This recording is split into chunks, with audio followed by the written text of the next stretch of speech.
Good evening everyone, welcome to the Unacademy. So right, जल्दी से यहाँ पे क्लास जो है ना उसको शुरू करते हैं और सारी चीजें जो है वो आज की क्लास में कंप्लीट करेंगे। देखिए आज की क्लास जो है ना वो सेकंड पार्ट रहेगा, मतलब फर्स्ट पार्ट रहेगा आपका सुपरलेटिव्स का। ठीक है, तो अभी बैक टू बैक दो चीजें हम करने वाले हैं। एक तो हम करने वाले हैं यहाँ पे कि किस तरीके से हमारी बॉडी के अंदर कुछ डिसऑर्डर्स होते हैं। जैसे देखिए नॉर्मली आपने अभी तक क्या चीजें पढ़ी है या कैसे समझा है। अगर मैं इस चीज की थोड़ी सी यहाँ पे बात करूँ कि जब भी ह्यूमन डिजीज की आप बात करते हो ना या ह्यूमन बॉडी डिसऑर्डर्स की आप बात करते हो, तो ह्यूमन बॉडी डिसऑर्डर्स में हमारे ज्यादातर डिसऑर्डर्स जो है ना वो आपकी बॉडी के सिस्टम्स के हिसाब से होते हैं। यानी कि आपका अंग कोई भी फेल हो जाता है या कोई भी किसी का पर्टिकुलरली कोई ऑर्गन खराब होने लग जाता है। ह्यूमंस की हम रिस्पेक्ट में बात कर रहे हैं। कौन सा क्वेश्चन बताइए बताइए। अच्छा पहले आप अपने डाउट पूछ लीजिए, तभी जो है ना वो मैं क्लास स्टार्ट करूंगी। पहले फटाफट ना अपने डाउट्स आप पूछ लीजिए। ये वाले चैप्टर के होने के बाद मैं आपको सुपरलेटिव्स कराऊंगी कि बॉडी के जो सुपरलेटिव्स है ना वो क्या होते हैं। Atul it's okay, I told you in the YouTube class only, it's completely fine. बस मैं ये बोलना चाहती हूँ कि ये वर्ड्स थोड़ा सिलेक्टिव रखा करो, लाइफ में आगे बहुत ज्यादा दिक्कत हो जाएगी। टिश्यूज हम कंप्लीट कर चुके हैं। अगर टिश्यूज रिवाइज करना है तो मैं 5 मिनट लेके टिश्यूज रिवाइज करा देती हूँ। या अच्छा ऐसा करते हैं, आज आपकी पर्टिकुलरली कोई भी चैप्टर ऐसा है जो आपको नहीं समझ आया हो या कोई भी ऐसा सेगमेंट है जहाँ पे आपको डाउट हो रहा हो कि हाँ चलो ये वाला पार्ट ना मुझे बिल्कुल समझ नहीं आया है, तो हाँ चलो ठीक है ये मुझे करना चाहिए।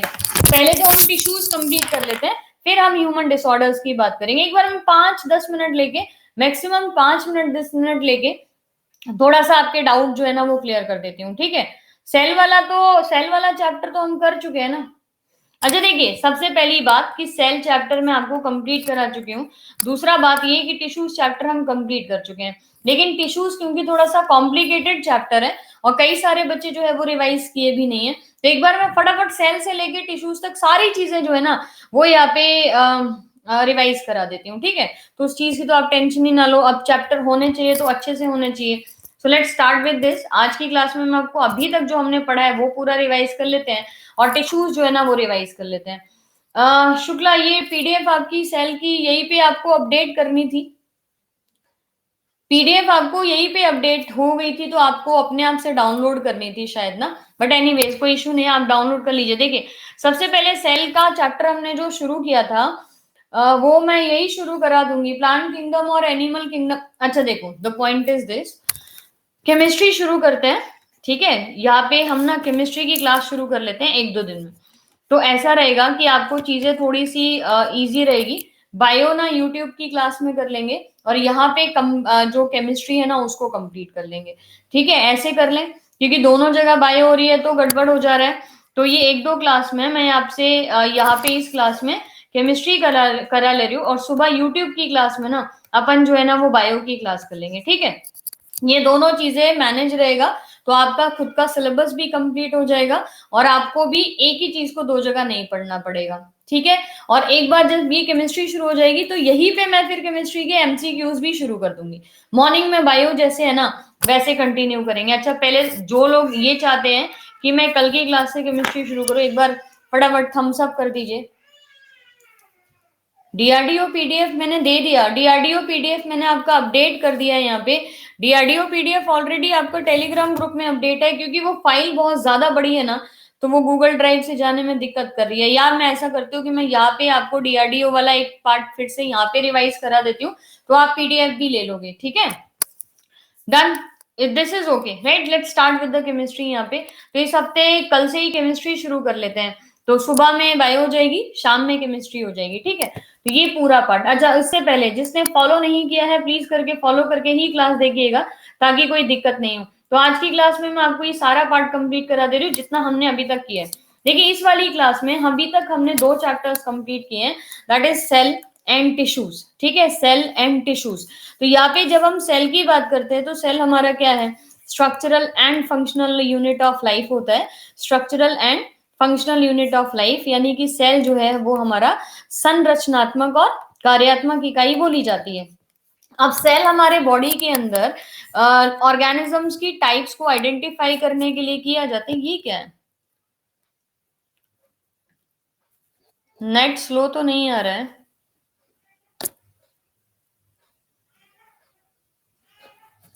चलिए ठीक है, सेल वाली जो फाइल है ये क्या है, डॉक फाइल कैसे स्टैटिक पीडीएफ में कन्वर्ट होती है। तो फाइल खोलो, ऊपर जाके सेव जब आता है तो सेव एज पीडीएफ कर दो बस। सेल वाला जो चैप्टर है वो आपका जो सेल चीजें होती हैं ये हमारी एक ऑर्गेनिज्म को डिफाइन करने के लिए होता है, यूनिसेलुलर एंड मल्टी सेलुलर। ठीक है, अब अगर कोई भी सिंगल सेल है यानी कि एग्जाम जो है ना, मतलब कोई भी यूनिसेलुलर है, तो अगर वो एक कोशिका का बना है यानी कि एक चीज का बना है या एक सेल का बना है तो आप उसे यूनिसेलुलर बोलोगे। मैं आपको यहाँ पे एग्जाम्पल अगर पूछूं तो अमीबा जो है वो यूनिसेलुलर है, लेकिन यूनिसेलुलर का सबसे इजी एग्जाम्पल होता है बैक्टीरिया। देखो अभी ऐसा है कि हाफ एन आवर आप अच्छे से पढ़ लो ताकि मैं ये सारी चीजें रिवाइज करा दूं, और उसके बाद मैं वापस से आपको डाउट करने के लिए चीजें पूछने के लिए दूंगी। ठीक है, तो एक बार प्लीज करके आप हाफ एन आवर जो है वो पढ़ लीजिए। ये हो चुका है, मैं आपको फटाफट 10-15 मिनट के अंदर रिवाइज करा रही हूँ। तो ये सारा ठीक है, ये वाला पार्ट एक बार था। 10-15 मिनट चैट ऑफ करते हैं, बस 15 मिनट। कहीं पे किसी को जो पुराने बच्चे ना उनको साइंस पढ़ने में थोड़ी दिक्कत आ रही है, क्योंकि अगर साइंस कभी नहीं पढ़ा है तो साइंस दिक्कत देता है। लेकिन एनीवेज एक बार तरीके से पढ़ते हैं, फिर मैं आपको ह्यूमन के ना कुछ डिजीज के बारे में आज बात कर लेंगे। देखिए सबसे पहले अगर हम यहाँ पे ह्यूमन चैप्टर से रिलेटेड या सेल चैप्टर से रिलेटेड बात करें तो अभी पहले सेल ही चैप्टर की बात कर ले रहे हैं। सेल हमारा जनरली हमारी बॉडी का structural and functional unit. 15 minute और सेल और टिश्यू कंप्लीट ऐसे करके रिवाइज करना है। ठीक है, सेल जो है वो हमारी बॉडी का स्ट्रक्चरल एंड फंक्शनल यूनिट करके बोली जाती है, यानी कि संरचनात्मक और कार्यात्मक इकाई करके इसको कहा जाता है। पहली बार सेल को 1665 में रॉबर्ट हुक के द्वारा पढ़ा गया था या जाना गया था, लेकिन रॉबर्ट हुक ने भी इस चीज को यानी कि सेल को एक मृत कोशिका में देखा था, यानी कि डेड सेल के अंदर देखा था या डेड जगह पे देखा था, जो उन्होंने रखा था कॉर्क जिसे हम कहते हैं, तो कॉर्क के अंदर उन्होंने देखा और इसको उन्होंने माइक्रोग्राफिया नाम की अपनी जो किताब थी उसके अंदर मेंशन किया। ठीक है, 1665 की हम बात करें। समवेयर इन 1774 के आसपास एंटनी वॉन ल्यूनहॉक ने, या ल्यूनहॉक करके लिखते हैं यहाँ पे, तो एंटनी वॉन ल्यूनहॉक के द्वारा पहला जिंदा सेल देखा गया, यानी कि पहली जीवित जीवित कोशिका देखी गई, जिसको आप किस नाम से जान रहे हो आज की डेट में, आप बैक्टीरिया के नाम से जानते हो। ठीक है, बैक्टीरिया के नाम से। तो जीवित कोशिका जो पहली बार देखी गई वो आपकी किस नाम से जानी जाती है, बैक्टीरिया, एंटनी वॉन ल्यूनहॉक के द्वारा देखी गई। और क्रिश्चियन एरनबर्ग नाम के साइंटिस्ट ने इस बैक्टीरिया का नाम रखा। बैक्टीरिया शब्द का मतलब होता है एक छड़ी आकार का या एक छड़ी नुमा कोई भी चीज होती है। जबकि हम सेल की बात करें तो सेल जो है वो हमारा क्या होता है, अ स्मॉल रूम, एक छोटा सा कमरा। अगर आपसे सेल पूछा जाए तो सेल की डेफिनेशन आप क्या बताओगे, या सेल वर्ड का मीनिंग पूछा जाए तो आप क्या लिखोगे, अ स्मॉल रूम, राइट। और बैक्टीरिया क्या होता है, एक छड़ी के आकार की कोई भी चीज। उसके बाद यानी कि जब ये दोनों चीजें आइडेंटिफाई कर ली गई तो उसके बाद हमारे पास कई सारी चीजें जो है वो सीक्वेंस में आती है, और आपको महज सीक्वेंस लर्न करना है। जिस सीक्वेंस में पहली चीज आपको लर्न करनी है कि 1831 और 1833 इन दोनों में से कोई भी ईयर एक एग्जाम में आता है, तो दोनों चीज करेक्ट है। इस दौरान सबसे पहली बार रॉबर्ट ब्राउन के द्वारा न्यूक्लियस या केंद्रक जो कि सेल के अंदर मौजूद होता है उसको खोजा गया, क्योंकि इससे पहले ये जाना जा रहा था कि सेल मात्र एक ऐसा सर्कुलर बॉडी है जो रॉबर्ट हुक और ल्यूनहॉक के द्वारा डिस्क्राइब किया गया। लेकिन 1831 में ये पता लगता है कि सेल सिर्फ एक बॉडी नहीं है, सेल के अंदर छोटा सा एक केंद्रक यानी कि न्यूक्लियस पाया जाता है। इसके बाद हमने सेल को डिफाइन करना शुरू कर दिया दो पार्ट्स में, दैट इज पहला पार्ट हो गया प्रोकैरियोटिक सेल और दूसरा पार्ट हो गया यूकैरियोटिक सेल। तो जिन कोशिकाओं में केंद्रक नहीं पाया जाएगा वो प्रोकैरियोटिक हो जाएंगी, लेकिन जिन कोशिकाओं में केंद्रक पाया जाएगा वो क्या हो जाएंगी, आपकी प्रोकैरियोटिक। नहीं, जिनमें नहीं पाया जाएगा वो प्रोकैरियोटिक, और जिनमें पाया जाएगा केंद्रक वो आपकी क्या बोली जाएंगी, यूकैरियोटिक कोशिकाएं करके यहाँ पे बोली जा रही है। 1831 के बाद नेक्स्ट आएगा आपका 1838 और 1839। जहां पे भी लगे कि ये पॉइंट मिस है उसको दोबारा रिवाइज कर लीजिएगा, वरना सारी चीजें क्लियर है। 1838 और 1839 में हमारे पास जो सेल जो है उसको डिफाइन करने के लिए प्लांट सेल और एनिमल सेल की थ्योरी दी गई, कि अगर मान लीजिए हम यूकैरियोटिक बोलते हैं तो प्लांट्स भी यूकैरियोटिक हैं और एनिमल्स भी, यानी कि पौधे भी यूकैरियोटिक्स हैं और जंतु जो हैं वो भी यूकैरियोटिक है। तो प्लांट्स भी और एनिमल्स भी, तो इसका मतलब कहने का क्या हो गया यहाँ पे कि जो हमारे प्लांट्स और एनिमल सेल्स हैं, इनमें क्या हो रहा है कि अलग अलग तरीके की कोशिकाएं हैं, उनकी कॉम्प्लेक्सिटी बॉडी की अलग अलग है। तो इसका मतलब प्लांट सेल थ्योरी अलग, एनिमल सेल थ्योरी जो है वो आपकी अलग दी गई। कौन से साइंटिस्ट के द्वारा? तो स्लाइडन और श्वेन आपको याद रखने हैं। स्लाइडन के द्वारा जो है वो प्लांट सेल थ्योरी दी गई, और अभी यहाँ पे एनिमल सेल थ्योरी जो है वो कहाँ पे दी गई? वो दी गई हमारी श्वेन के द्वारा। ठीक है, प्लांट सेल थ्योरी और animal cell theory Schleiden and Schwann, बराबर है। उसके बाद 1855 के अंदर रडोल्फ वर्चो की थ्योरी आई। क्या थ्योरी थी? ऑमनिस सेलुला ई सेलुला, यानी कि जो हमारे सेल्स होते हैं उसी से ही हमारे नई कोशिकाएं जो है वो बनती हैं, तो ऑमनिस सेलुला ई सेलुला। ये सारा चल गया यहाँ पे सीक्वेंस करके। अब सेल को डिफाइन करने की बात का आ जाती है, और सेल की जो डिफाइन होती है वो सबसे पहले आपकी क्या की जाती है कि आप सबसे पहले प्लांट सेल्स और एनिमल सेल्स के बीच में डिफरेंशिएट कर दीजिए कि प्लांट सेल्स जो है वो क्या है और एनिमल सेल्स जो है वो कैसा डिफरेंशिएट करते हैं। पहले हमने प्रोकैरियोटिक, यूकैरियोटिक, यूनिसेलुलर, मल्टीसेलुलर, यानी कि एक कोशिकीय जीव, उसके अलावा बहुकोशिकीय जीव, उसके अलावा असीम केंद्रक, उसके अलावा ससीम केंद्रक, यानी कि प्रोकैरियोटिक और यूकैरियोटिक की हमने बात कर ली। अब हम बात कर रहे हैं कि प्लांट सेल और एनिमल सेल में अंतर क्या है। उसके लिए हमने सेल को इंटरनली देखना शुरू किया, यानी कि सेल की जो हमारी एनाटॉमी थी वो किया। मॉर्फोलॉजी के बेसिस पे हम ये दो चीजें देख चुके हैं कि भाई मॉर्फोलॉजिकली वो चीज कैसी दिखाई दे रही है, उसके बेसिस पे हम ये चीज ऑलरेडी डिफाइन कर चुके हैं। अभी हमें एनाटॉमी की बात करनी है। एनाटॉमी का मतलब हो गया सेल के अंदर के ऑर्गेनल्स। तो सेल के अंदर में जो ऑर्गेनल्स हैं उसको हमने एक एक करके डिफाइन किया, जिसमें सबसे पहले हमने एक प्रोकैरियोटिक को डिफाइन कर दिया कि अगर एक प्रोकैरियोटिक है तो उसके अंदर में ना महज एक सिंगल स्ट्रैंडेड डीएनए जो है वो मौजूद होगा। उसके अलावा उसमें एक सर्कुलर डीएनए मौजूद होगा जिसको आप प्लाज्मिड के नाम से जानोगे, जो कि गोल डीएनए है, और ये होगा स्ट्रैंड्स वाला डीएनए। उसके अलावा यहाँ पे सीलिया और फ्लैजिला मौजूद होते हैं, है ना। पक्षाभाम जिसे हम कहते हैं, सीलिया और फ्लैजिला, पक्षाभाम, है ना, शल्का या पक्षाभाम करके बोला जाता है। तो यहाँ पे हमारे पास डीएनए मौजूद है। ये इतना सिंपल है, लेकिन उसके बाद भी इसकी बॉडी जो है वो कैप्सूल बना रही है, यानी कि वलकुट जिसे हम कहते हैं। तो वलकुट हो गया, यहाँ पे जो कैप्सूल बोला जाता है, कैप्सूल बन रहा है। ये कैप्सूल सेल्यूलोज या ग्लाइकोक्सीजोम का बन रहा है। ठीक है, ये सारी चीजें अंदर में यहाँ पे ना मैट्रिक्स जो है वो मौजूद होता है, थोड़ा सा फ्लूइड पार्ट जिसे हम कहते हैं, क्योंकि यह प्रोटीन बनता है। ये डीएनए हो गया, इसके साथ थोड़े मोटे छोटे छोटे राइबोसोम्स भी होते हैं। और ये चीज मैंने आपको बताई थी कि राइबोसोम होते हैं 70S टाइप के, किसके अंदर? प्रोकैरियोटिक। देखिए हमेशा एक चीज याद रखिए, कहीं पे भी डीएनए मौजूद है तो उसके आसपास राइबोसोम जरूर मौजूद होंगे, और ये दोनों जब एक साथ मौजूद होते हैं तो इनका मेन ये होता है कि भाई हमको प्रोटीन बनाना है। तो इस बैक्टीरिया के आसपास कहीं पे भी जो डीएनए है उसमें कहीं पे भी जो राइबोसोम्स प्रेजेंट होते हैं, तो उनका महज एक ही मेन मकसद है कि जो प्रोटीन है उसको बनाया जाए। तो राइबोसोम कितने प्रकार के हैं, मतलब कितने वजन के हैं? तो 70S करके याद रखना है।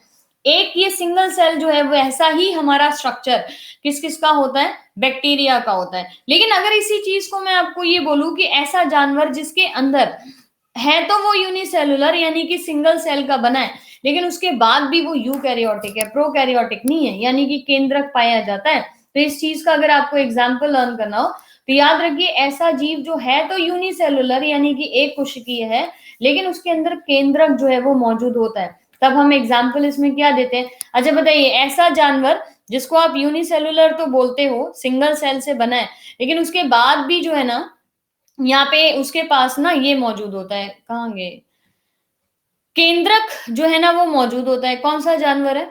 जल्दी से। एक ऐसी कोशिका जो है तो यूनिसेलुलर, लेकिन उसके पास केंद्रक मौजूद होता है। बिल्कुल यहाँ पे स्वाति, ईस्ट भी करेक्ट आंसर होगा इसका। ईस्ट जो है ना वो भी करेक्ट आंसर होगा इसका। करेक्ट आंसर अमीबा भी होगा। इसके अलावा यहाँ पे पैरामीशियम जो है वो भी इसका सही आंसर होगा। इसके अलावा यूग्लिना जो है वो भी इसका सही आंसर होगा। इसके अलावा प्लाज्मोडियम, जो वाइवेक्स हम बोलते हैं, प्लाज्मोडियम, वो भी इसका यहाँ पे सही आंसर होगा। ठीक है, तो यूनिसेलुलर, उसके बाद केंद्रक पाया जा रहा है तो ईस्ट हो गया, अमीबा हो गया, पैरामीशियम हो गया, यूग्लिना हो गया और प्लाज्मोडियम हो गया। तो सबसे पहले तो आपने देखो ये जाना कि जीव जो है वो हमारे क्या होते हैं? सिंगल सेल होते हैं। अमीबा जैसे हम यहाँ पे डिफाइन कर रहे हैं, लेकिन उनमें न्यूक्लियस है। लेकिन यही चीज जब बैक्टीरिया के लिए बोली जाती है तो बैक्टीरिया के लिए क्या है? कि वो सिर्फ यूनिसेलुलर है, यानी कि सिर्फ सिंगल सेल है लेकिन केंद्रक नहीं पाया जा रहा। दूसरे क्या हो गए, यूनिसेलुलर है लेकिन केंद्रक पाया जा रहा है। बैक्टीरिया नहीं होगा ना इसमें, करेक्ट आंसर। कैसे होगा बैक्टीरिया, बैक्टीरिया तो ऐसा हो गया कि जिसमें डीएनए है बस, लेकिन किसी भी तरीके का केंद्रक नहीं पाया जा रहा। अच्छा, इन दोनों में अंतर समझ गए आप लोग, ये बताओ, इन दोनों का अंतर समझ गए। जैसे मैंने बोला प्रोकैरियोटिक है, ठीक है, लेकिन मतलब यूनिसेलुलर है लेकिन प्रोकैरियोटिक है, ठीक है, यूनिसेलुलर है लेकिन प्रोकैरियोटिक है। दूसरा यूनिसेलुलर है लेकिन यूकैरियोटिक है। इन दोनों का आप अंतर समझ गए। अब यहाँ पे जब आपको एग्जाम्पल पूछे जाएंगे तो आपको क्या लिखना है कि यूनिसेलुलर और प्रोकैरियोटिक में कौन सी चीजें आती हैं, बैक्टीरिया। ये बड़े कॉमन से क्वेश्चंस हैं लेकिन एग्जाम में हम गलत करके आ जाते हैं। यूनिसेलुलर और प्रोकैरियोटिक ये क्या हो गया, बैक्टीरिया हो गया। जबकि यूनिसेलुलर और यूकैरियोटिक आपसे पूछा जाए तो ये सारे एग्जाम्पल अभी हमने किया। अमीबा, ठीक है, पैरामीशियम हो गया, यूग्लिना हो गया, यहाँ पे प्लाज्मोडियम हमने लिखा ही था अभी, प्लाज्मोडियम, और ईस्ट भी किसी ने आंसर किया। अच्छा, ईस्ट के लिए जैसे ही मैं बोलूं कि ईस्ट में, तो ईस्ट का क्या है कंसेप्ट यहाँ पे, ईस्ट क्या है, वो तो फंगस में आता है ना, फंगस यानी कि कवक जिसे हम कहते हैं।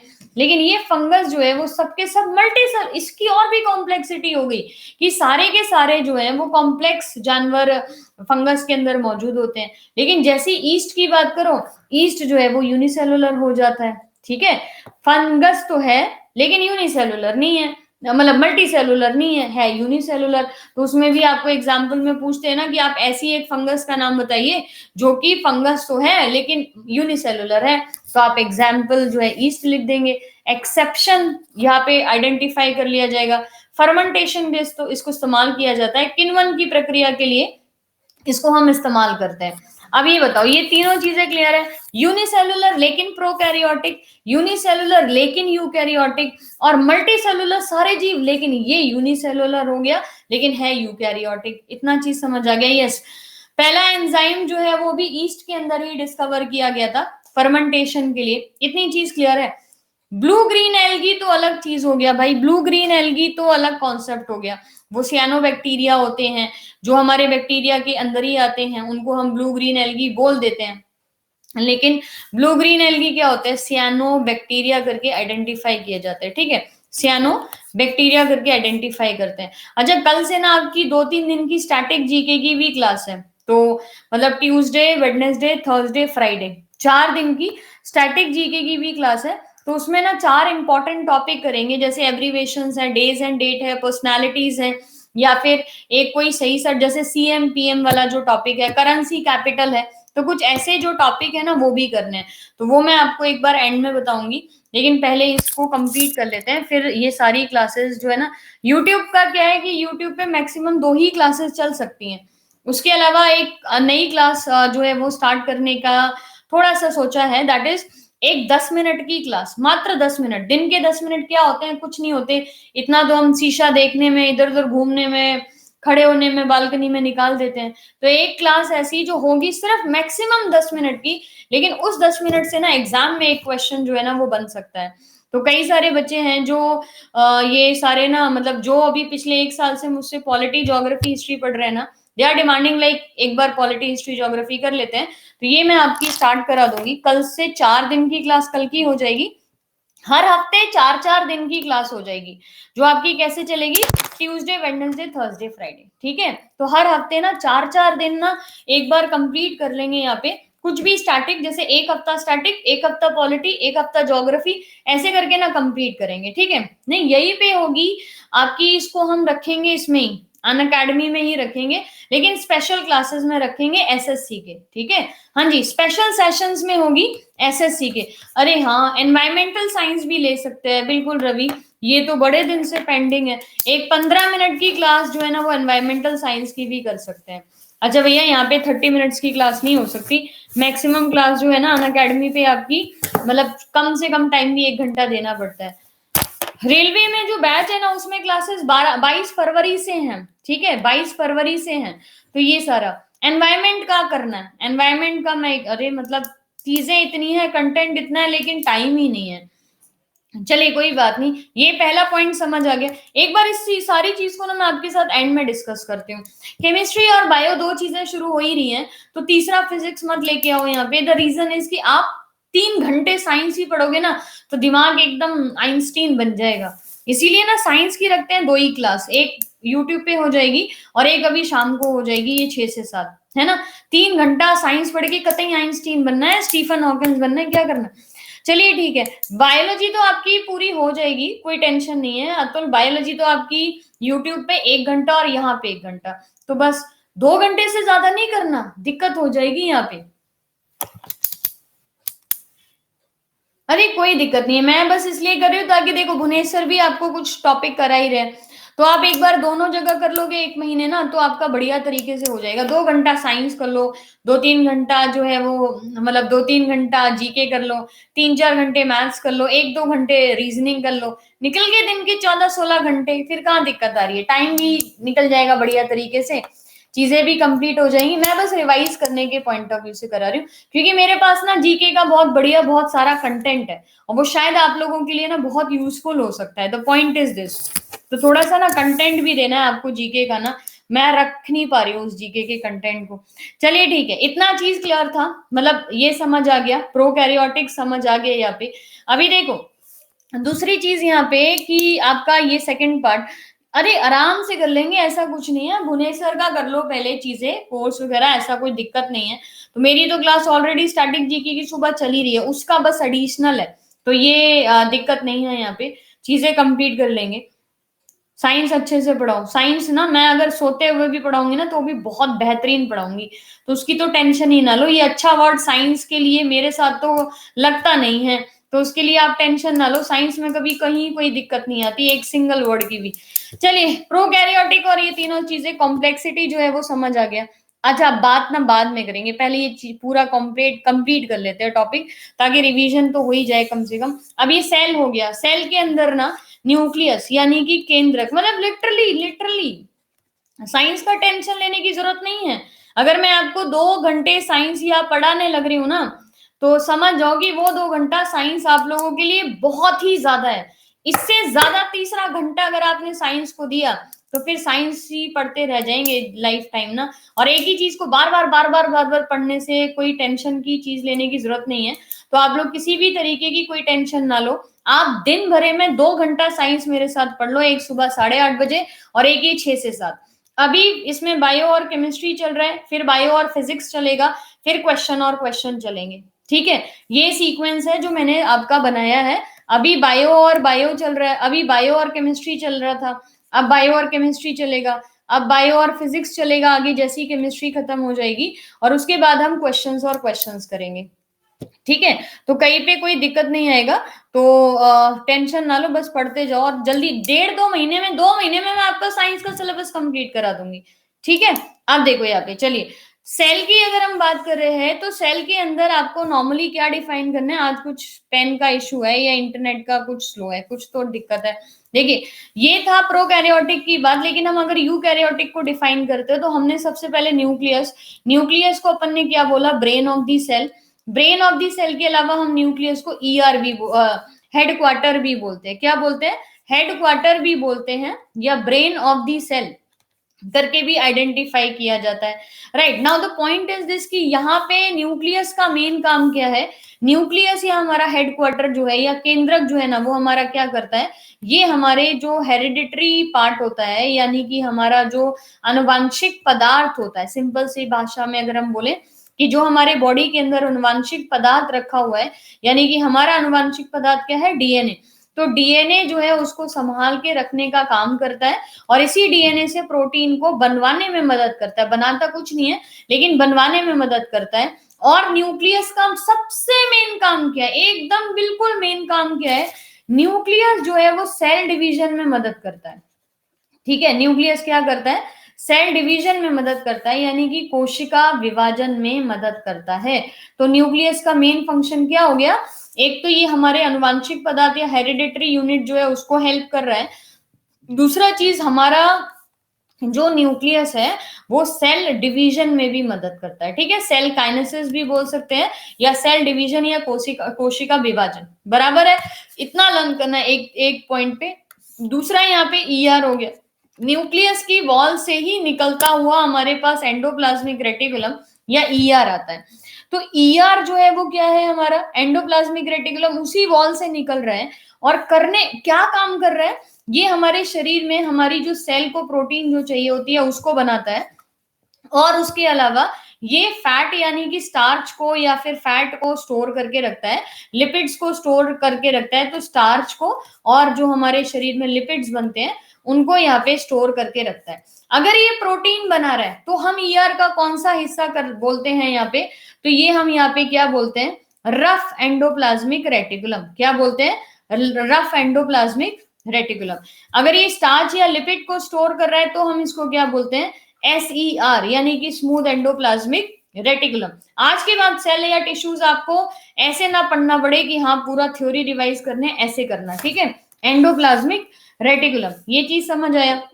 अब अगर ये प्रोटीन बना रहा है तो इसका मतलब इसके पास क्या रखे हुए हैं, इसके पास क्रिस्टन डी ड्यूब नाम के साइंट, अच्छा क्रिस्टन डी ड्यूब ने तो क्या दिया था, लाइसोसोम्स दिए थे, है ना। अब राइबोसोम्स की हम बात करें तो जी पैलेड याद रख लीजिए, जी पैलेड नाम के साइंटिस्ट के द्वारा डिस्कवर किए गए राइबोसोम जो है वो कहाँ पे रखे हैं, हमारे सेल्स के अंदर रखे हैं, ठीक है। और ये राइबोसोम जो है वो कितने वजन के होते हैं, ये वजन के होते हैं 80s के, कितने एस के, 80s। तो वेट अगर प्रोकैरियोटिक में राइबोसोम का पूछा जाए तो 70s बोल दीजिए, अगर वेट राइबोसोम का प्रो यूकैरियोटिक में पूछा जाए तो लिख दीजिए यहाँ पे 80s। तो सेडवॉक्स यूनिट हमको याद रखना है, स्पेलिंग पे बिल्कुल नहीं जाना है, सब्जेक्टिव पेपर हम बिल्कुल भी नहीं देंगे, हम ऑब्जेक्टिव पेपर देंगे।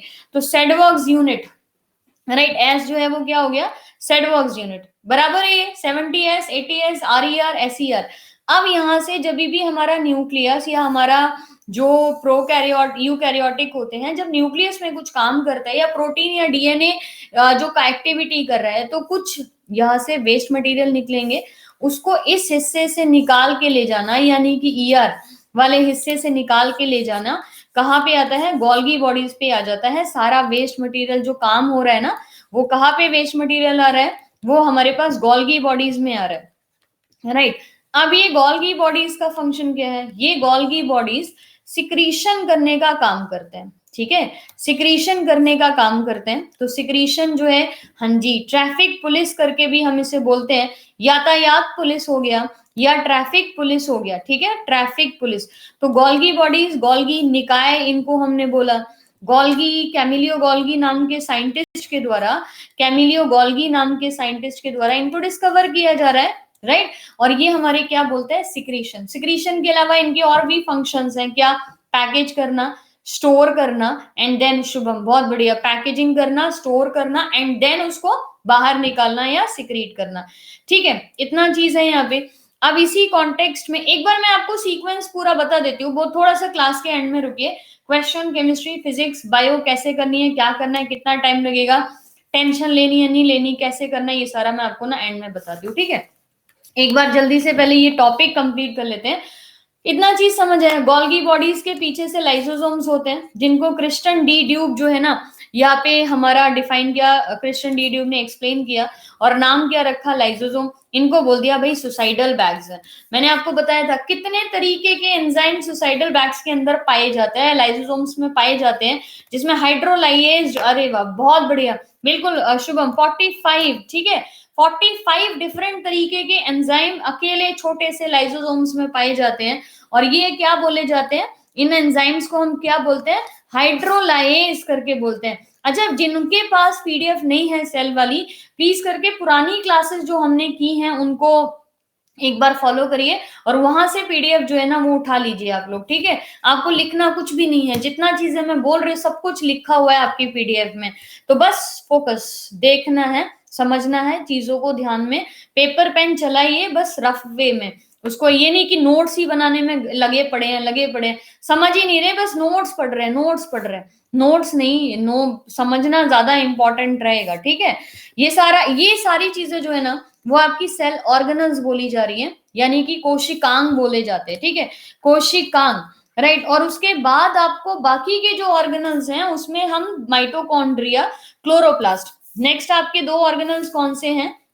हाँ, लाइसोसोम को हम सुसाइडल वैक्स बोलते हैं, आत्मघात की थैली बोलते हैं, हाइड्रोलिटिक या हाइड्रोलाइज नाम के एंजाइम्स इसमें मौजूद होते हैं, और 45 डिफरेंट तरीके के एंजाइम्स मौजूद हैं। और यहाँ पे पूरा 45 डिफरेंट तरीके के जो एंजाइम्स है ना, ये आपके क्या बोले जाते हैं? ये सल्फर को, फास्फोरस को, नाइट्रोजन को, सारी चीजें आपकी बॉडी में जो आ रही हैं या एक सेल में जो आती है उसको पूरे को निकाला जाता है, ठीक है, मतलब पूरे को साफ किया जाता है। अब यहाँ पे माइटोकॉन्ड्रिया और क्लोरोप्लास्ट दोनों एक जैसे ऑर्गेनल्स हैं, लेकिन याद इतना रखना है कि माइटोकॉन्ड्रिया और क्लोरोप्लास्ट ये दोनों ही प्लांट्स में मौजूद होते हैं, ठीक है, दोनों ही प्लांट्स में मौजूद होते हैं। लेकिन जो क्लोरोप्लास्ट है वो सिर्फ प्लांट में मौजूद होता है, जबकि माइटोकॉन्ड्रिया जो है वो सिर्फ एनिमल्स में मौजूद होता है, ठीक है। नाउ द पॉइंट यहाँ पे याद रख लीजिए कि माइटोकॉन्ड्रिया सिर्फ एनिमल्स में होता है और प्लांट्स में होता है, लेकिन प्लांट्स में सिर्फ क्लोरोप्लास्ट होता है, एनिमल्स में नहीं होता है। मतलब ज्यादा कॉम्प्लिकेटेड हुआ, देखो, प्लांट्स के पास माइटोकॉन्ड्रिया, क्लोरोप्लास्ट दोनों होते हैं, लेकिन एनिमल्स के पास सिर्फ माइटोकॉन्ड्रिया होता है, क्लोरोप्लास्ट नहीं पाया जाता है। रीजन, क्लोरोप्लास्ट जो है ना वो पौधे को एक तो हरा रंग देने का काम करता है, दूसरा यहाँ पे ये पौधे को प्रकाश संश्लेषण या उसका खाना बनाने में भी मदद करता है। एग्जैक्टली पहली बार माइटोकॉन्ड्रिया कॉलिकर नाम के वैज्ञानिक के द्वारा देखा गया था, उसके बाद बेंडा और ऑल्टमैन, ये दो याद रख लीजिए, माइटोकॉन्ड्रिया को बेंडा और ऑल्टमैन के द्वारा यहाँ पे डिस्क्राइब किया जा रहा है। अब ये प्लांट्स जो है ना वो एक तो हरा रंग देते हैं, प्रकाश संश्लेषण जो है वो क्लोरोप्लास्ट के द्वारा यहाँ पे मिलता है, ठीक है, ये चीजें याद रख लीजिए। हाँ, पत्तियों में खाना बनाने का काम जो है वो क्लोरोप्लास्ट के द्वारा किया जाता है। इन दोनों को एक साथ क्यों पढ़ते हैं? यस एग्जैक्टली, मतलब आप लोग को सारी चीजें याद ही है अभी। बायोप्लास्ट नाम जो है ना वो सबसे पहले ऑल्टमैन के द्वारा दिया गया था माइटोकॉन्ड्रिया को, और बाद में कार्ल बेंडा नाम के द्वारा इसको नाम जो है वो माइटोकॉन्ड्रिया दे दिया गया। माइटोकॉन्ड्रिया धागा नुमा जो है ना वो हम बोलते हैं, तो मैंने आपको बताया था ए और बी करके लर्न करना है, जैसे इंग्लिश के वर्ड्स हैं ऐसे। तो ऑल्टमैन ने पहले इसको बायोप्लास्ट बोला, लेकिन बेंडा ने इसको फिर माइटोकॉन्ड्रिया नाम दे दिया गया। बेहतरीन, मतलब आप ना बायो में एक्सपर्ट ही हो गया, आपके पीछे ना होलो चलेगा एक करके ना, जिसपे बायो बायो बायो और केमिस्ट्री चमक रहा होगा, ऐसा करके ना, बायो केमिस्ट्री मतलब साइंस चमक रहा होगा बेसिकली, धागा जैसा, ठीक है। तो ये चीज यहाँ पे याद रहेंगे। सेंट्रियोल्स देखो, अच्छा एक चीज देखो, सेंट्रियोल्स जो है ना ये हमारे पास प्लांट्स में मौजूद होते हैं, एनिमल्स में ज्यादा मौजूद नहीं होते हैं, ठीक है। एनिमल्स ना ज्यादा मौजूद, एनिमल्स में सेंट्रियोल ज्यादा मौजूद नहीं होता है, जबकि प्लांट्स में मौजूद होते हैं, ठीक है, इतना चीज। अच्छा, माइटोकॉन्ड्रिया और क्लोरोप्लास्ट को हम एक साथ क्यों पढ़ते हैं? काहे के लिए हम माइटोकॉन्ड्रिया क्लोरोप्लास्ट एक साथ पढ़ते हैं? क्योंकि उनकी इंटरनल स्ट्रक्चर जो है ना वो एक जैसा है। जैसे मैं अगर आपसे पूछूं कि माइटोकॉन्ड्रिया में डीएनए है, बिल्कुल है। क्लोरोप्लास्ट के अंदर डीएनए मौजूद होता है क्या? बिल्कुल मौजूद होता है। इनमें राइबोसोम्स मौजूद है, राइबोसोम्स इसमें भी मौजूद है, राइबोसोम्स जो है ना वो इसमें भी मौजूद है। यानी कि इन दोनों ऑर्गेनल्स को हम बोलते हैं सेल्फ डिपेंडेंट, क्योंकि डीएनए और राइबोसोम जब हैं तो ये क्या बना रहे होंगे? अपना प्रोटीन बना रहे होंगे। क्या बना रहे होंगे? प्रोटीन। अच्छा ये मुझे बताओ कि मान लीजिए कि मैं ये बोल रही हूँ कि एक यूकैरियोटिक सेल है, उसके अंदर न्यूक्लियस है, उसके अंदर माइटोकॉन्ड्रिया है, हम प्लांट्स की बात कर रहे हैं, और उसके अंदर ये क्लोरोप्लास्ट भी है। अब इनके डीएनए के साथ जो है ना वो राइबोसोम भी मौजूद है। ये राइबोसोम 70s का होगा या 80s का होगा? बताओ। एपोटोसिस होता है सेल डेथ, एपोटोसिस का प्रोसेस होता है सेल डेथ, यानी कि नेचुरली जब सेल का न्यू हेडक्वार्टर यानी कि केंद्रक जो है वो काम करना बंद कर देगा, तो तब सेल की जो एजिंग है या एंजाइम्स रिलीज कर रहा है वो बंद हो जाएंगे। तो उसके कॉन्टेक्स्ट में अब देखो होगी ना गड़बड़, कितना ही लर्न कर लें लेकिन हम कुछ ना कुछ कमी तो कर ही देते हैं। इस सेल के अंदर, इस सेल के ऊपर या इस सेल के अंदर जो होगा ना, जैसे ईआर है उस पे जो राइबोसोम्स होंगे वो 80s होंगे, लेकिन जब आप माइटोकॉन्ड्रिया और क्लोरोप्लास्ट के अंदर के राइबोसोम्स की बात कर रहे हो तो वो 70s होंगे, क्योंकि माइटोकॉन्ड्रिया और क्लोरोप्लास्ट अपने आप में क्या बोले जाते हैं?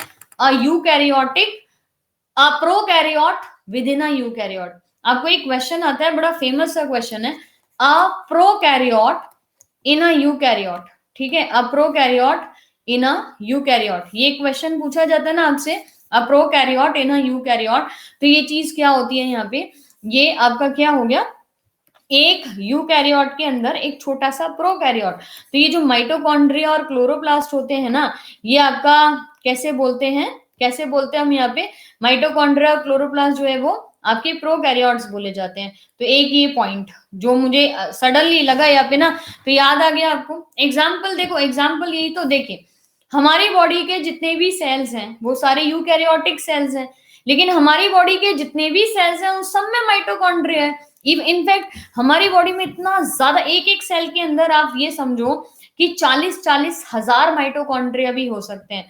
Our single cell contains at least 40,000 mitochondria तक उसके अंदर हो सकते हैं। तो एक सेल के अंदर जब माइटोकॉन्ड्रिया होता है ना, तो हम ये बोलते हैं कि एक यूकैरियोटिक सेल के अंदर एक प्रोकैरियोटिक सेल, क्योंकि इसमें और तो कुछ है नहीं। माइटोकॉन्ड्रिया में क्या होता है, कुछ भी नहीं है यहाँ पे। यहाँ पे सिर्फ हम जब ये बोलते हैं माइटोकॉन्ड्रिया के लिए, तो माइटोकॉन्ड्रिया यानी कि ये जो आपका उंगली नुमा संरचना है, इसमें अंदर की तरफ विलाइज जो पाई जाती है, क्रिस्टे पाई जाते हैं, अंदर क्या है, सिर्फ डीएनए और राइबोसोम। तो ये जो राइबोसोम होंगे वो कैसे होंगे, 70S के होंगे, और जो इसके अंदर फ्लूइड होगा उसको हम क्या बोलेंगे, मैट्रिक्स करके हम बोलेंगे। ठीक है, क्लोरोप्लास्ट पौधे में हरा रंग देने का काम करते हैं, यानी कि जो पौधे का हरा रंग है, उसके अलावा प्रकाश संश्लेषण जो है ना उसका काम करते हैं। तो मैट्रिक्स फ्लूइड, उसके अलावा डीएनए, उसके अलावा राइबोसोम, दोनों अपना खाना खुद से बनाते हैं, सेल के ऊपर डिपेंड नहीं होते हैं। सेल अगर इन्हें खाना दे नहीं भी देगा तो कोई दिक्कत नहीं है, खुद से प्रिपेयर कर लेंगे। तो ये क्या हो गया, a cell within the cell, या a eukaryote within the, a prokaryote within the eukaryote. ये चीज समझ आ गया।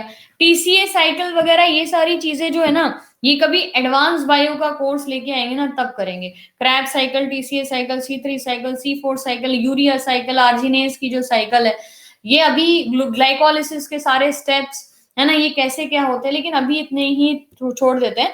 थोड़ा थोड़ा आप चीजें देखिए, ये स्टेप 1 है, अगर आप स्टेप 1 2 महीने में बढ़िया तरीके से ले जाते हो, तो मैं आपको डेफिनेटली कुछ साइकिल्स या कुछ थोड़ा हायर लेवल की जो चीजें है ना, वो भी मैं आपको करा दूंगी। पहले सिंपल, एग्जैक्टली क्लोरोप्लास्ट जो है वो एंड्रियास स्किम्पर के द्वारा दिया गया था, और क्लोरोफिल जो है ये सारे साइंटिस्ट केविन टाउ पेलेटियर और एंड्रियास स्किम्पर, ये सारे जो है ना, एक बार याद रख लीजिए।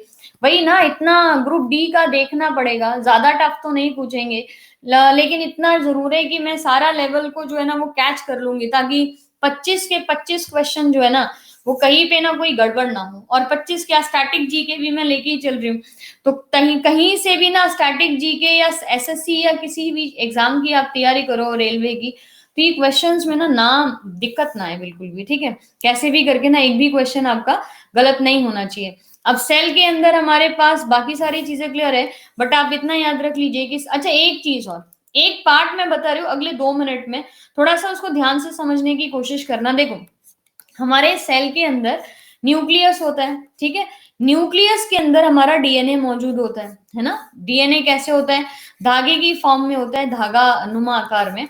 तो हम इसको ना क्रोमैटिन के नाम से जानते हैं, ठीक है, क्रोमैटिन के नाम से। जीके भी 25 का आता है ग्रुप डी में। ग्रुप डी में आपको पता है ना, 25 25 25 25, यानी कि 100 क्वेश्चन। अच्छा ये चीज याद रखनी है कि जो हमारा क्रोमैटिन है ना, उसी को हमने क्या बोल दिया, हमने डीएनए बोलते हैं। क्रोमैटिन वर्ड जो है वो हम धागा जो है उसके लिए इस्तेमाल करते हैं। एक चीज यहाँ पे याद रखना कि जब ये सेल या कोई भी सेल अपने को डिवाइड करने के लिए लेके जाता है, या जब कोशिका अपने को विभाजित करने लगती है, तो यही जो क्रोमैटिन है, यानी कि यही जो धागा आकार है डीएनए का, ये अपने आप को किस में बदलने लग जाता है, ये हमारे पास क्रोमोसोम्स में बदलने लग जाता है। कहाँ भैया, कहाँ, कौन से, जिंदगी में मतलब ऐसी चीजें भूलनी, कुछ चीजें ना भूलनी नहीं पड़ती। ग्रुप डी में आके 25 25 25 25 नहीं रहता, जीके का 20 हो जाता है, 45 नंबर का आता है, 30 क्या हो जाता है, रीजनिंग 30 हो जाती है। ग्रुप डी का पैटर्न आपका पहले वाला ही है या चेंज हुआ है, 30 30 40 तो नहीं है। देखिए ग्रुप डी में ना जीके प्लस साइंस की ना वेटेज बहुत ज्यादा है, जीके और जीएस की वेटेज ना ज्यादा है मैथ्स और रीजनिंग से, मतलब जीके और जीएस मिला के मैथ्स और रीजनिंग से ज्यादा है। कितना है ये? 25 क्वेश्चन साइंस का है। 25, पिछली बार तो ऐसा नहीं हो रहा था, पिछली बार मैथ्स और रीजनिंग के ऐसे ही कुछ कर दिए थे। मैथ्स रीजनिंग का 30 देते हैं, ठीक है।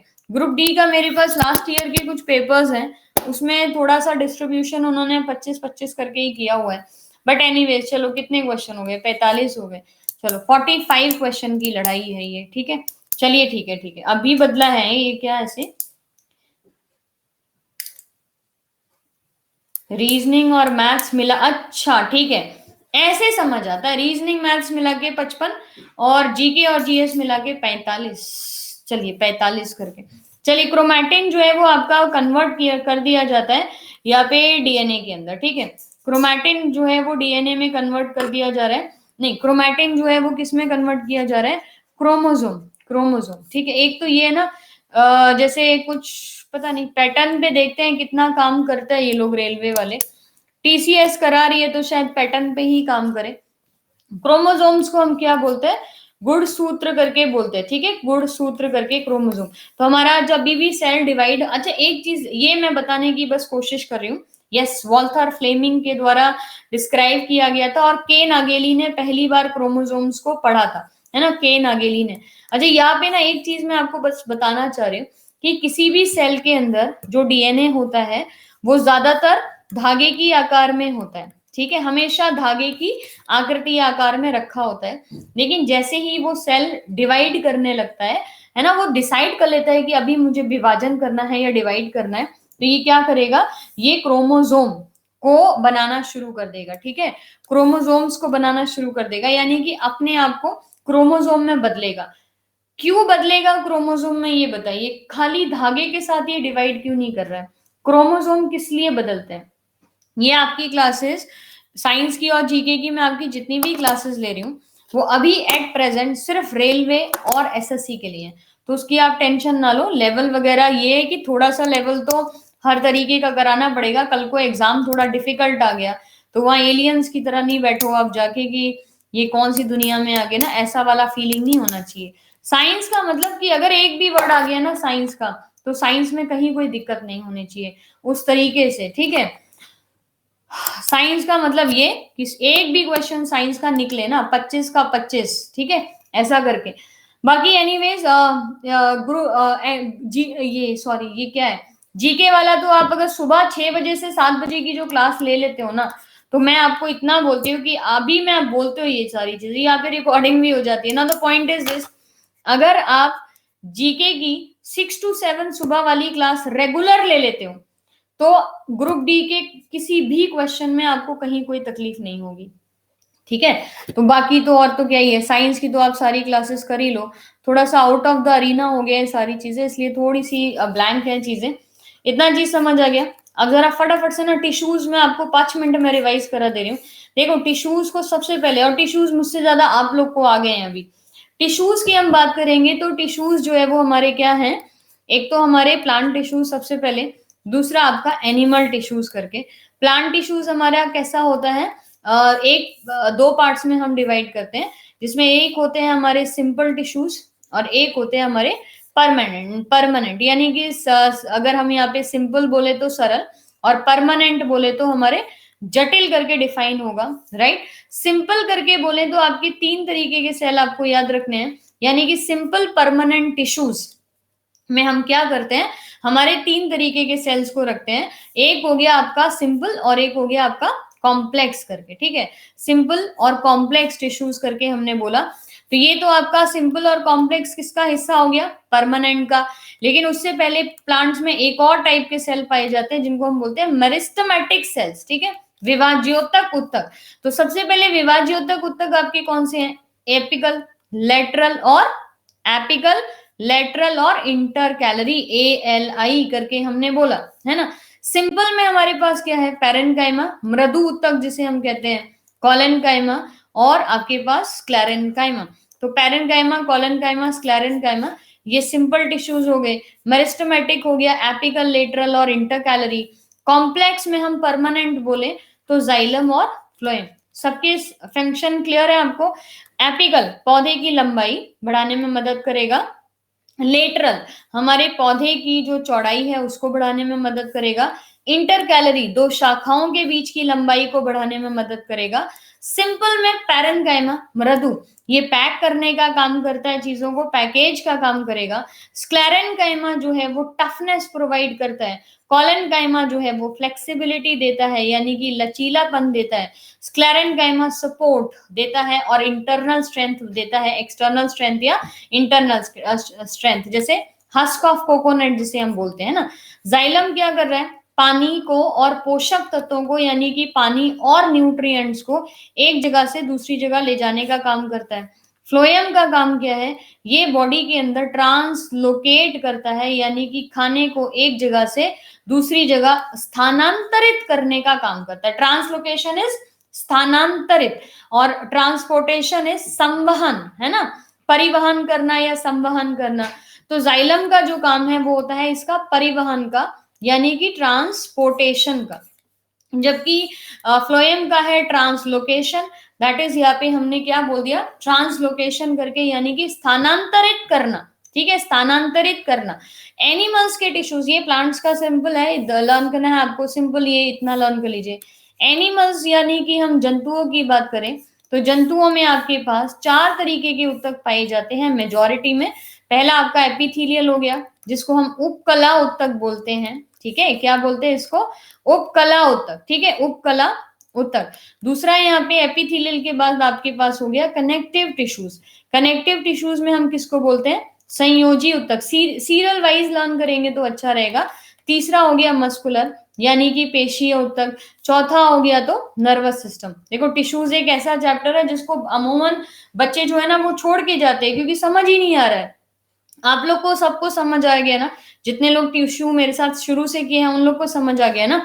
एपिथेलियल उपकला, मस्कुलर पेशीय उत्तक हो गया, और नर्वस क्या हो गया, तंत्रिका उत्तक, यानी कि तंत्रिका कोशिका। ठीक है, एपिथेलियल में हमने डिवाइड कर दिया उसको, कि आप उसको सिंपल एपिथेलियल बोलो या फिर आप उसको स्ट्रैटिफाइड बोलो, यानी कि अगर एक लेयर है ना तो सिंपल बोलोगे, अगर आपके पास मल्टीपल लेयर है तो आप उसको स्ट्रैटिफाइड बोलोगे। ठीक है, अगर आपके पास ये स्तंभाकार है, क्यूबॉइडल है, तो आप उसको क्यूबॉइडल शेप बोलोगे। लेकिन अगर क्यूबॉइडल है तो आप उसको, मतलब देखो क्यूबॉइडल इस तरीके के हो गए, ये हो गए कॉलिमिनर, यानी कि एपिथेलियल उनके फंक्शंस और उनकी लोकेशन के हिसाब से अलग अलग। एग्जैक्टली क्यूबॉइडल जब हम बोले तो किडनी, क्यूबॉइडल किडनी को, क्यूबॉइडल किडनी करके आपको डिफाइन करना। नहीं देखो एक चीज मैं आपको क्लियर बता दूं, जो जो टॉपिक मैं आपको कराते जाऊंगी, फिर वो चाहे यूट्यूब पे होंगे चाहे यहाँ पे थोड़ा सा हम डिटेल में कर लेते हैं, बाकी कोई दिक्कत नहीं है। जितने भी टॉपिक मैं आपको फिजिक्स केमिस्ट्री बायो या स्टैटिक जीके की भी कराऊंगी, उनमें से कोई क्वेश्चन एग्जाम में आए और आपसे होए ना, ऐसा पॉसिबल नहीं होगा। मैं आपको क्वेश्चंस का लेवल भी लो से हाई तक लेके जाऊंगी। मैं आपको बहुत सिंपल भी बायो के क्वेश्चन कराऊंगी, मीडियम भी कराऊंगी, और एकदम अल्ट्रा लेवल के जिसके 20 अगर कराए तो 20 ही नहीं आते होंगे आपको। हर तरीके के क्वेश्चन मैं आपको कराऊंगी, तो उसका टेंशन ना लो। क्वेश्चंस हम बहुत जल्दी शुरू कर देंगे। ठीक है, क्यूबॉइडल किडनी करके हो गया, ये हो गया एपिथेलियल।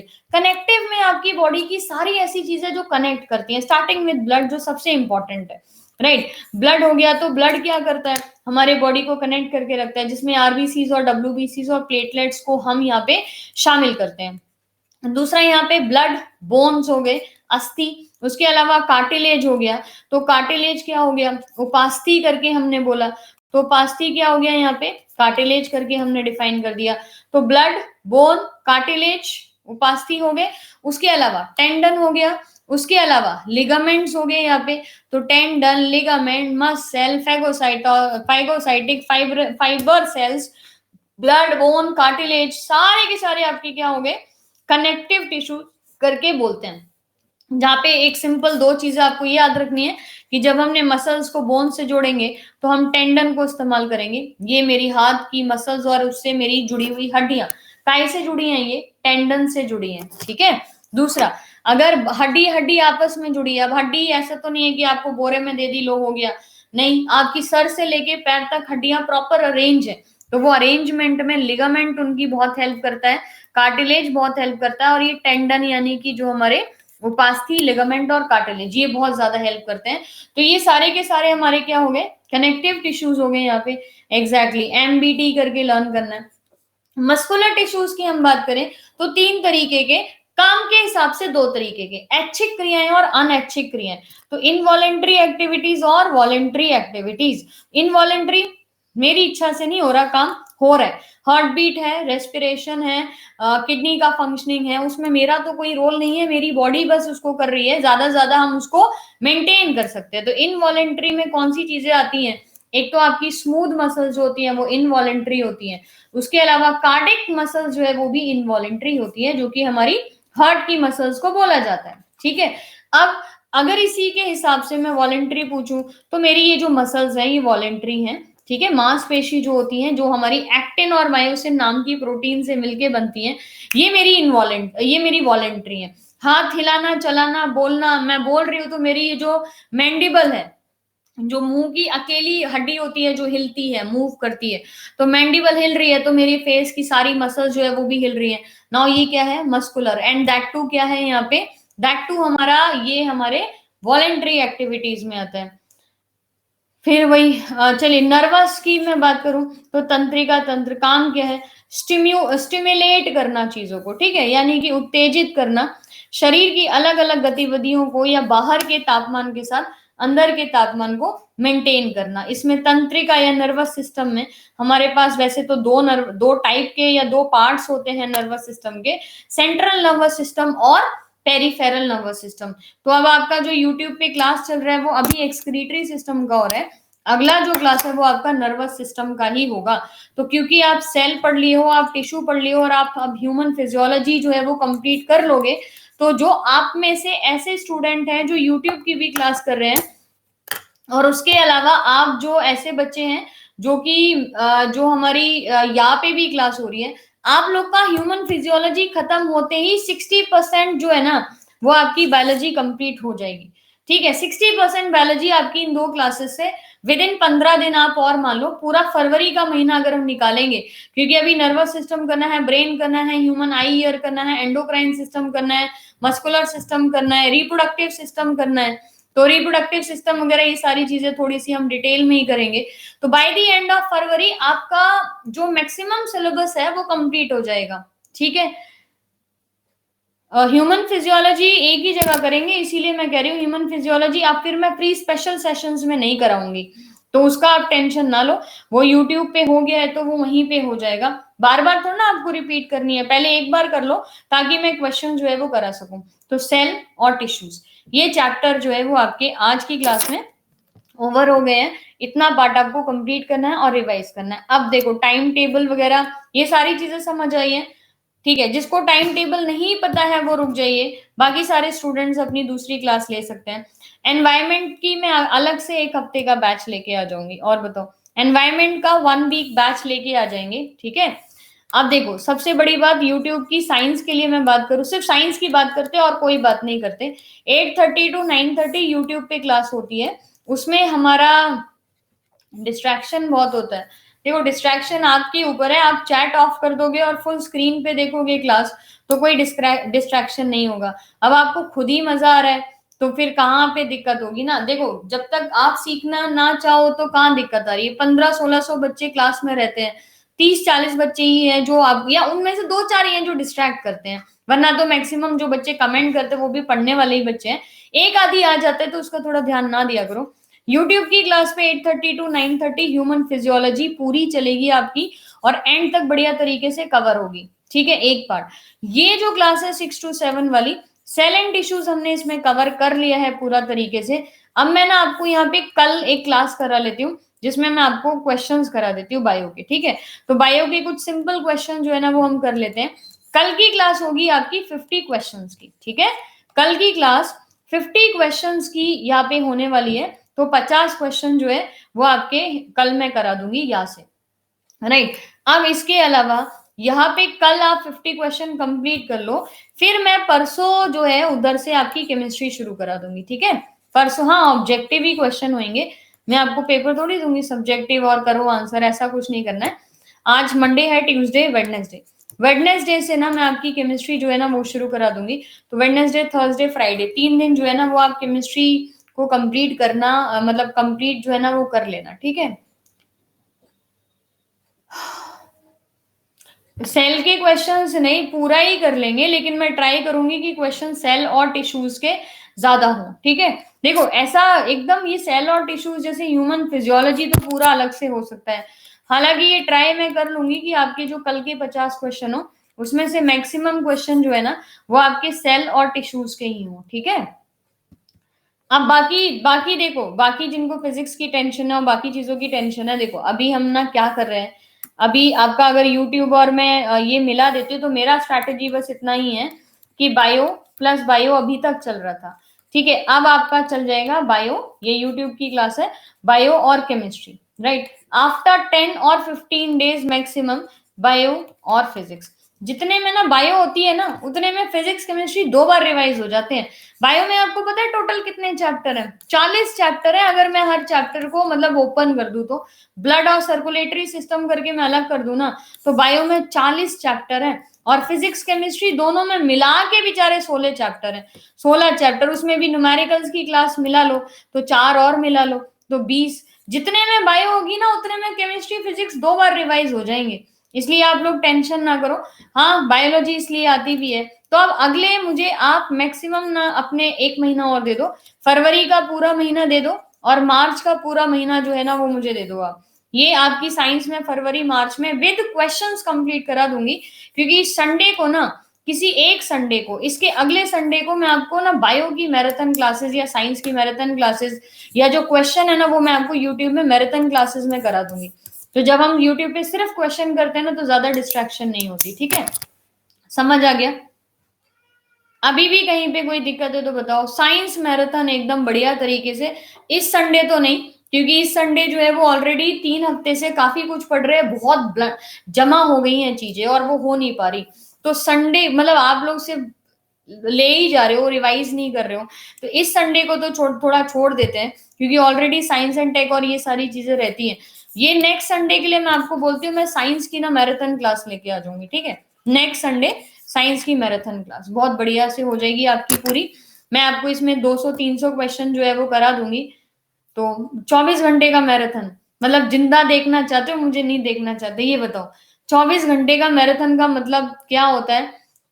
अगले दिन से फिर क्लासेस बंद, मर गई मैडम वाला वाला सीन चाहिए क्या?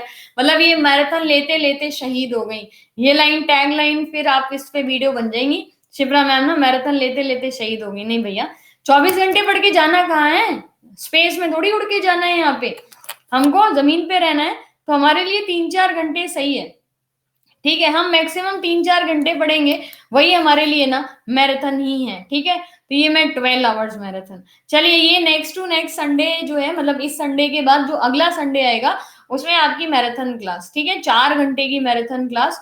तो ये पूरा पार्ट यहाँ पे कंप्लीट कर लेंगे, ठीक है। मतलब पता लग रहा है कि आगे से क्लासेस ही नहीं हो रही क्योंकि वो ना मैराथन क्लास में शहीद हो गई। तो ऐसा नहीं करना है ना, आगे भी तो पढ़ना है, ठीक है।